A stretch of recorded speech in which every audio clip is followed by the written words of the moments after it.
Hello, and welcome to episode 623 of the official EstablishTheRun.com podcast. My name is Adam Levitan, as always, joined by Evan Silva ahead of Thursday's NFL kickoff.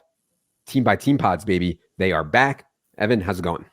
Yeah, we just put the AFC one in the books, talked extensively about Travis Kelce. Now on to the NFC. Yeah, each Tuesday, Evan and I sit down and go team by team, discussing everything we saw from the previous week in terms of usage, performance, anything relevant for fantasy. This will remain on the free feed through the season. Before we get into it today, two things. First, if you have DraftKit or DraftKit Pro and you want access to our in-season product, email support@EstablishTheRun.com and we will get you upgraded to in-season. Again, in-season covers all our projections, ownership projections, Silva's matchups, our shows, tons more. Also, I know best ball season is sadly over, but our friends at Underdog still have action. Weekly snake draft tournaments, live final in Miami, lots more. Promo code ETR for matching deposit bonus up to $100. That's promo code ETR at UnderdogFantasy.com. All right, start with the Arizona Cardinals here. I want to get to Kyler in a second, but I find it somewhat comical that Jonathan Gannon is already getting ridiculed as the next dunce coach of the Cardinals. I'm not ready to say this guy is a dunce. They put out this video everybody's making fun of him about the fire in your belly or the fire in your gut and all this stuff from Jonathan Gannon. Meanwhile, for competitive reasons, he says he will not name a starter between Josh Dobbs and Clayton Tune. My whole thing on this, Evan, was you want to not go with Colt McCoy? It's totally fine. Clayton Tune and Josh Dobbs have no experience with this team. None. I mean, they're walking in meeting these guys for the first time. And so I don't know. It just seems weird to me. But Evan, any thoughts on Cardinals here? And then I know we need to talk about the Kyler stuff. Yeah, I think that there are increasing indications that Kyler Murray isn't going to play very much or at all this season. And his future with Arizona Cardinals is in serious doubt. The one thing that, and I already wrote up Arizona, Washington. The one thing that really stood out to me when I was writing them up is that the interior offensive line for Arizona is just going to be horrendous. Elijah Wilkinson, Jalti Froholt, and Will Hernandez. I mean, it's going to be really bad. In week one, they go up against Washington, who has a bunch of studs on the interior. It's just going to be a long season for this team, and I wound up almost investing zero in this team. James Conner was on the shy away list. Marquise Brown, when he would fall past his ADP, maybe. But other than that, I mean, I didn't wind up with very much Rondale Moore or anything. And I still think that Michael Wilson, their third-round pick, might open the season in two receiver sets opposite Marquise Brown. Yeah. So one thing on Marquise Brown, they could trade him, man. And Marquise Brown begged his way out of Baltimore, and that was a mistake, man, because he went to this dumpster fire that's Arizona, and now it does not look great for Marquise Brown. I'm kind of hopeful that he gets traded. The other thing that I would say on the trade front is Zach Ertz. There is absolutely no reason for Zach Ertz to play for this team. Let Trey McBride get out there and develop him. That's really what I want to see, and I'm optimistic that the Cardinals are smart enough to do that. I'm just curious, Evan. I don't even know if you've thought about this. Who would you rather have, Caleb Williams with what we know now or a completely healthy Kyler Murray? Absolutely Caleb Williams. Okay. And I don't even think that it's close. Okay. One other thing I wanted to mention is that I've seen the Cardinals beat writers saying that Greg Dortch was the most consistent receiver in training camp and the preseason.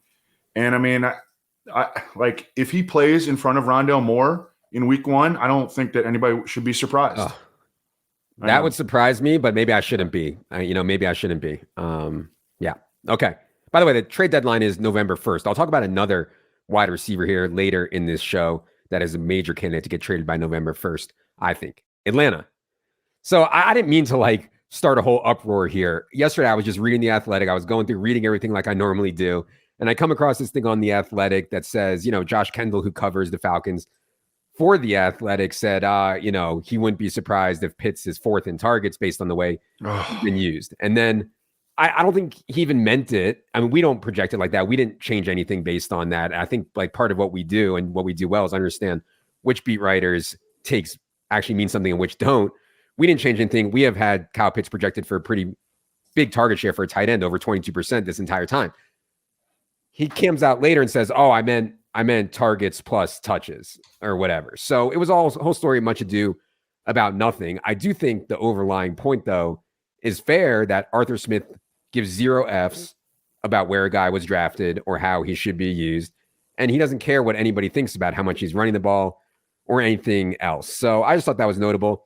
I do want to see if their pass rate can increase. I mean, I was getting Drake London in Yahoo leagues, like round 6, 7, 8. I mean, it's so crazy. And I just smashing the button on Drake London there anytime he got past round 6. So yeah, I'm excited for that. Hopefully they throw the ball more. Hopefully Ritter is an upgrade on Mariota. A lot of questions though, Evan. Any more thoughts on the Falcons? I know I said a lot there. Speaking of where guys were drafted, Bijan Robinson, of course, was drafted number 8 overall. The Falcons only wound up keeping 3 tailbacks on their final 53, and that is with CPAT, Cordero Patterson, dealing with a knee injury that I think is probably going to keep him out for week 1. So that's going to be a 2-man backfield, Bijan Robinson and Tyler Algier, and I'll be interested to see what the split is. I think that you're going to end up being right, that Bijan Robinson, at least in week 1, is going to get like 20 touches. Oh, yeah. Bijan season. Carolina. I mean, I know Adam Thielen had that one really good game in the preseason. I have a pretty hard fade on Adam Thielen, so that concerned me a little bit. I think Evan likes Jonathan Mingo best among this wide receiver course. So do I. So I'm optimistic or hopeful on that one as the season moves along, if not out of the gate. The one that I'm most concerned about is I have this like mega fade on Miles Sanders on. He ended up going really late. Like he was there in like round 8 sometimes was Miles Sanders. And so at that point I was like, God, it's not bad to take Miles Sanders in round 8. We'll see what the receiving role is though. Evan, any Panthers thoughts heading into week 1? Well, I like Frank Reich as a coach, and I think their offensive line has a chance to be okay. But man, this weapons cast is pretty bleak. I mean, 33-year-old Adam Thielen, a really interesting rookie in Jonathan Mingo, but he really was not very, hyper productive or anything in college. And then DJ Chark, who pulled his hamstring late in training camp. I think it's going to be a rough out the gates for Bryce Young. I think it's going to be tough. Yeah, Panthers are at Atlanta. Atlanta's a 3.5-point favorite in that game on Sunday. Bears. So I know Evan lives in the Chicago area. I mean, everybody I talk to, it seems like everybody's, Justin Fields of course he's the next Jalen Hurts. Of course he's the next Josh Allen. In other words, like he's the next guy that's a really good runner who's going to develop into an awesome passer.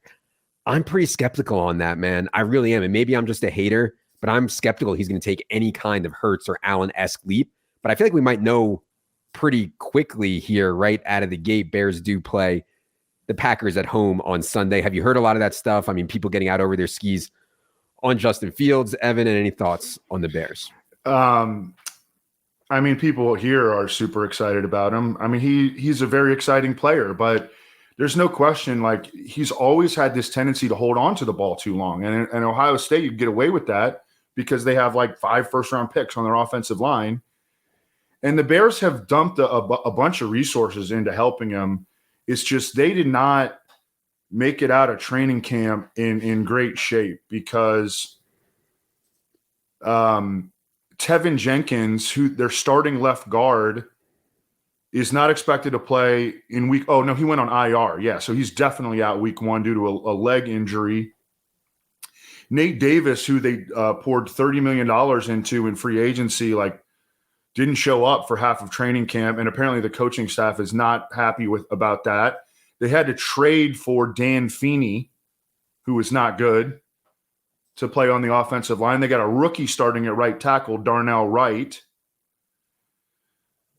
I just, the offensive line, that was one of the reasons that I thought that Justin Fields could take a leap, is because maybe that offensive line could give him an extra time to deal with that tendency that he has to hold on to the ball too long. He was still doing it in the preseason. Yeah.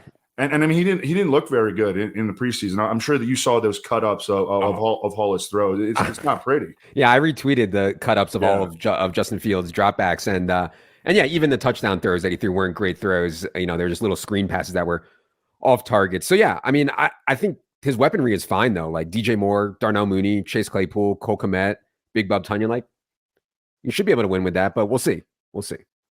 Dallas. The goal line stuff is interesting to me. If they get a shot inside the 5, will they remove Tony Pollard from the field, or will they go with Rico Dowdle? I also want to see if Deuce Vaughn, the 5'5", Deuce Vaughn gets real offensive work here. I know some people started taking Deuce Vaughn, Evan Hull in like 20th round of best ball here towards the end, which I thought was at least interesting. Evan, any thoughts on Dallas backfield or anything else? No. Tyler Smith, their stud left guard, who actually played left tackle for a bunch he last year as a rookie, and he was really good. He is injured and questionable for week 1. I don't have any other notes on Dallas, though. I mean, big Sunday night game, Sunday night football, Cowboys at Giants. Cowboys are 3.5-point favorites. Super interesting game. I'm a bit surprised Cowboys are favored by over a field goal there, but they are expected to have, they on paper have an awesome defense, do the Cowboys. Lions. Jahmyr Gibbs usage is going to be interesting. This is the game on Thursday. We hear this every offseason, Evan. It's the same thing. X running back is going to line up out wide. Oh, this guy is such a good pass receiver out of the backfield. We can use him as a wide receiver. It almost never comes to fruition. If it is going to come to fruition, though, we're talking about Josh Reynolds. We're talking about Marvin Jones Jr. We're talking about Khalif Raymond. The Lions need help from Jahmyr Gibbs in the pass game. I'm really, really curious to see how they use him here. Evan, any thoughts on that or anything else Lions? Yeah, that's going to be the big thing. The unveiling of Jahmyr Gibbs against Kansas City. Massive total on this game. I think it's actually by far the highest total game on the week 1 slate. Now we're waiting on Travis Kelce news. But it looks like Chris Jones, who is an absolute dominant difference maker, is not going to play against Detroit. So this is going to be a start all your guys game. Yeah. If you are interested in this game and playing DFS for this game, Cody has put out a bunch of articles. Obviously, the showdown breakdown is up and all of our projections for Detroit, Kansas City. But I would also recommend reading Cody's 2 evergreen articles on showdown before this Detroit, Kansas City game. You can find all that in the DFS section showdown tab. Packers. So I think they're going to run like really clean 11 personnel, like one of these teams that has the same 3 wide receivers and the same tight end on the field for every play. Christian Watson, Romeo Doubs, Jaden Reed, and Luke Musgrave. And so I'm curious to see how that goes, because when teams play like that, you can get a lot of concentration. You can get a lot of fantasy predictability and upside from that. So I'm curious on that. And yeah, I have just big bets on Christian Watson to break out. I hope that it happens, and I hope that it happens right away in week 1. Any Packers thoughts here, Evan? So before training camp, I thought that their 3rd-round rookie, Tucker Kraft, tight end, would end up maybe eating into Luke Musgrave, their 2nd-round tight end. But I think Luke Musgrave just lapped him.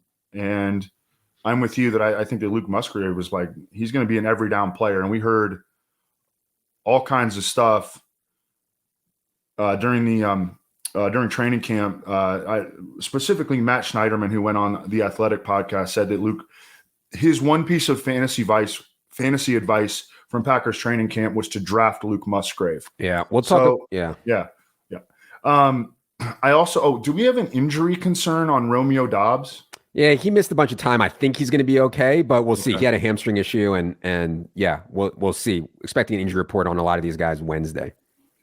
One note from the preseason: Christian Watson just dominated air yard share on Jordan Love's preseason throws. Yeah. So I think you're going to end up being right on your Christian Watson love. Hopefully they play at the Bears here in week 1. We'll talk more about Luke Musgrave and all these Packers guys on Friday night. I do think a lot of them are in play for DFS. Rams, the Cooper Kupp saga, we haven't talked, Evan, since it's taken just a weird turn. I mean, if you just normally pull your hamstring, you don't go to Minnesota for a week and like see specialists. Like Jerry Jeudy pulled his hamstring. He's already at practice, stretching with the team, working out on the side. Cooper Kupp went to Minnesota. Now, there's specialist up there, but there could be more going on here than meets the eye. We have continued to dock Cooper Kupp in our season-long rankings to the point that we think it's appropriate.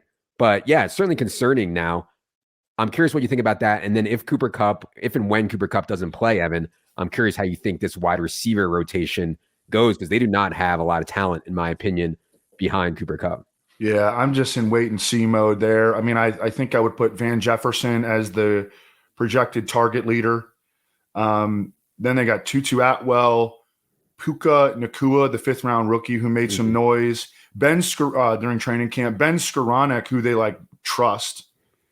He's probably going to end up playing a ton. And then Demarcus Robinson, who made the final 53. And, obviously he's been around. So I drafted an FFPC main event team with Pat Thorman, JJ Zacharyson, Davis Maddock, and Rich Rebar, and we were elated to get Cooper Kupp at pick number 7. Yeah. And just the air came out of that balloon pretty quickly. I have him down to number 18 overall in the 150, and I'm not even sure that that's low enough. Yeah, we have him down to 26 overall in the top 300. I mean, it's just scary right now in Cooper Kupp. And my main concern actually on this for Cooper Kupp, even if he gets back in, let's say, 2, 3, 4 weeks, if the team is bad and he aggravates this or tweaks this at some point, I don't know, man. They just have dumpster fire written all over them. This defense is going to be egregiously bad. Yeah. Is the Rams. Oh, one thing I wanted to know about Cooper Kupp, Field Yates and Stephania Bell were doing a back and forth about where would Stephania, and Stephania's great, by the way. She came on the podcast with you earlier this offseason, and she had him Field made her pick, ran through a list of guys that she would take. She would take Cooper Kupp ahead of, and she had him down at pick number 27. Yeah. So. And she's got that read on the injury stuff. It's just very scary injury. I mean, wide receivers with recurring hamstring injuries, that's not fun. So my take, and I'm going to talk to Sam Sherman, by the way, our new waiver analyst, Sam Sherman. I'm going to talk to him about this coming up on YouTube. But I actually think that the guy I'd want to own in managed leagues right now is Puka Nacua. I think we know Van Jefferson isn't going to break out. I think we know Tutu Atwell's not going to break out. Maybe this Puka kid, 5th round rookie, has a chance to break out. And I'm not saying it's likely, but if I was in a really deep league, I'd at least be looking at him on waivers. Yeah, the guy that you really want is actually Tyler Higbee, yeah. I think. I mean, he can come out the gate against Seattle with 10 targets. I mean, that is definitely within his range of potential outcomes. A double-digit target week 1. We'll be talking about him on Friday. Yes, definitely. Minnesota, I think it's pretty clean. My biggest thing I'm looking at in Minnesota is Jordan Addison actually going to play the Adam Thielen role? Remember, last year, Adam Thielen was 2nd in the entire NFL in routes run. Are they going to give that role, that massive role, to Jordan Addison right out of the gate? I kind of think that they will, but I'd love to see it. Any Vikings thoughts, Evan? Alexander Madison was one of the most hotly debated players during draft season. So I'll be interested to see. There will be victory laps taken on him week 1. I mean, I think he's going to have a monster workload. They get Tampa Bay in week 1. Yeah, monster. I agree. Monster workload. I think Ty Chandler will play a little bit, but monster workload for Madison. I agree. New Orleans, this was Kendra Miller's big chance, man, while Alvin Kamara was suspended. I was like, God, during these 3 games, if Kendra Miller can step in there and really play well, he could get a sticky role the rest of the season. Unfortunately, Kendra Miller has been hurt, and we don't know if he's going to play week 1, which I think is an important thing to watch. Any read for you, Evan, on Kendra Miller? Anything else on the Saints? I think that Jamal Williams is going to come out. He's going to have a chance at 20 touches in week 1. They did only keep 3 tailbacks on their 53, but they also have Taysom Hill. Yeah. So and P squad guys. I mean, with the rules now, you can do anything. Yeah. Yeah, I know it's so annoying. Yeah. Yeah, I don't really have anything to add to that. How does Michael Thomas look in week 1? I think will be interesting. Yeah. And by the way, they did list Taysom as a quarterback on their depth chart. I know some people tweeted me questions about that.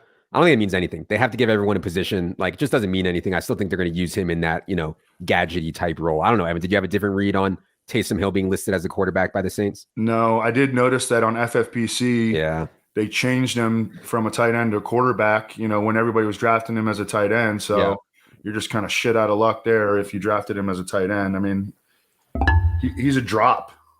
He's a drop. Can't use him at quarterback. Yeah. Right. Giants.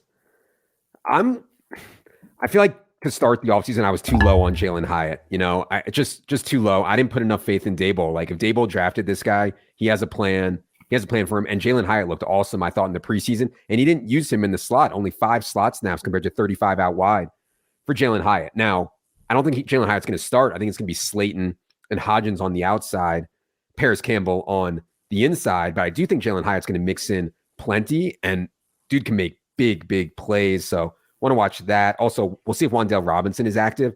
Talked to Ron on a little bit about that. He doesn't know if Wan'Dale's going to be active week 1 or not, but does think Wan'Dale will ramp up slowly off the ACL tear, hopefully, and get to some type of full-time role later in the season. Any thoughts on Jalen Hyatt, Evan, or any more Giants thoughts? I think it's interesting that they played him on the perimeter so much when he was like a full-time slot receiver at Tennessee, although he was he's like a vertical slot receiver at Tennessee. I think his skill set probably makes the most sense on the outside, eventually bookending Darius Slayton. Yeah. Let's go to Eagles. Obviously, to me, one of the biggest storylines of the entire fantasy summer was how to handle Eagles running back. I slowly got higher on DeAndre Swift as things went on. I just think DeAndre Swift is the one that has the chance to have 2 roles. In other words, pass game role and base role. The other guys, to me, Kenny Gainwell is 2-minute drill, 4-minute drill, pass game stuff only. And Rashad Penny is probably more base only. So I got a little bit higher on DeAndre Swift as the process went along, but I'm really curious to see how this plays out because I don't think anyone knows for sure. Any final thoughts on Eagles backfield before week 1, Evan? Anything else on the Eagles? They picked up Albert Aquagbunam. Yeah. Off Albert O, of course, off waivers. I thought that was, a very savvy Eagles, Howie Roseman type move. They only kept 4 receivers on their final 53. Yeah, I mean, the running back stuff, and the Trey Sermon. I mean, has anyone picked him up? Have you seen? Has anyone picked him up? I don't think so. I don't think so either. That was funny, though. Rashad Penny made it, of course. I still think that he could lead them in carries, but the week 1 distribution will definitely be interesting to watch. San Francisco 49ers. George Kittle kind of popped up with his groin injury lately. We'll see on his status. Seriously, though, I mean, one of the most talented teams in the entire league, but I do think George Kittle matters a ton for them because he obviously doesn't just do it in the receiving game. He's probably the best tight end blocker in the entire league. Evan, any 49ers thoughts for you heading into their game, going across the country to face the Pittsburgh Steelers? The continued ascension of Brandon Ayuk, I think, will continue this season. And how does Brock Purdy bounce back from the injury? It sounds like by all accounts that he's doing really well. Now, I mean, I don't have any great notes on the 49ers. Yeah, and I think Eli Mitchell is healthy too. And I know that Jordan Mason got some buzz and everything, but I really do think Kyle Shanahan likes Eli Mitchell the most. Dude just can't stay healthy, like ever. But I do think that Eli Mitchell can get 7, 8, 9 carries in a game here as Christian McCaffrey is used in a more versatile way. Let's go to Seattle. The JSN wrist thing, I think he has a real chance to play. I think it's going to come down to the end, but I think he has at least a chance. So we're certainly keeping an eye on that. Obviously, Kenneth Walker versus Zach Charbonnet will be very, very interesting to watch. Anything else for you on the Seahawks, Evan? Just all in on this offense have been since we started doing this stuff. Yes, we need the Seahawks to come out firing. They host the Rams. I mean, couldn't ask for a much better spot in week 1. Come out 5-point home favorite against the Rams, 46.5 total on that game. All right, the Bucs. Everybody just left the Bucs for stone dead. No one wanted to draft Godwin. No one wanted to draft Evans. Rashad White was going in the 8th round. In the NFC and in this NFC South division, is it that crazy to think the Bucs can win 7 or 8 games? I honestly don't think that it's that crazy. Now, That's not what they should be doing. They should be tanking because like the best they can do is just be like one of these bad teams that somehow sneaks into an 8-win season. They should be tanking. They should be trading Mike Evans. And given all the contract stuff we've heard lately about Mike Evans, he wanted an extension. He didn't get it. Trade the guy. You got to get draft capital. By the time the Bucs are good, Mike Evans is going to be like 34, 35 years old. So I think that's a no-brainer to trade Mike Evans by the trade deadline. Maybe he fits with like the Jets or something like that at the trade deadline. Evan, any Bucs thoughts heading in to the season here? Trey Palmer, their 6th-round rookie, wound up winning their 3rd receiver job. This dude ran 4.33 coming out of Nebraska. He's just going to be like a lid lifter burner. He probably isn't going to get many targets or anything like that. Cade Otton, I thought, wound up being a little bit of a steal in tight end premium. Agreed. But no, we covered it. The Rashad White. So was it their running backs coach that was talking about him? Offensive coordinator Dave Canales. Yeah, their new offensive coordinator was talking about how we have one fantastic back and then a bunch of mids, and like Sean Tucker, the undrafted rookie, wound up winning the number 2 running back job. You know, he's like a late round dart.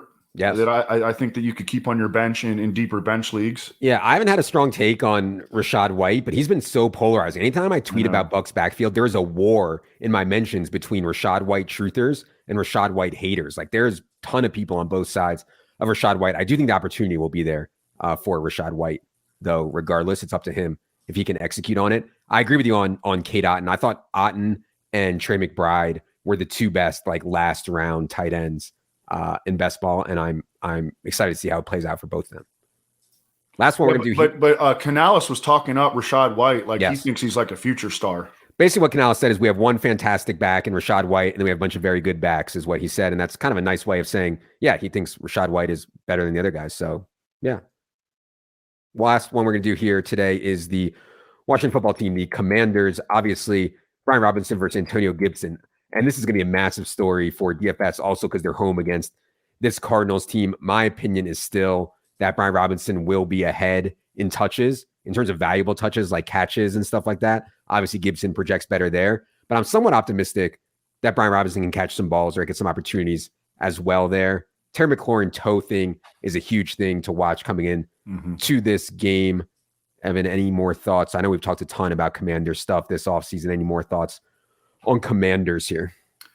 Yeah, I think that we'll be talking about the Commanders on Friday because Sam Howell to Jahan Dotson could be a thing, especially against a really not good Cardinals defense, which I'm pretty sure that the Washington-Arizona matchup is already posted.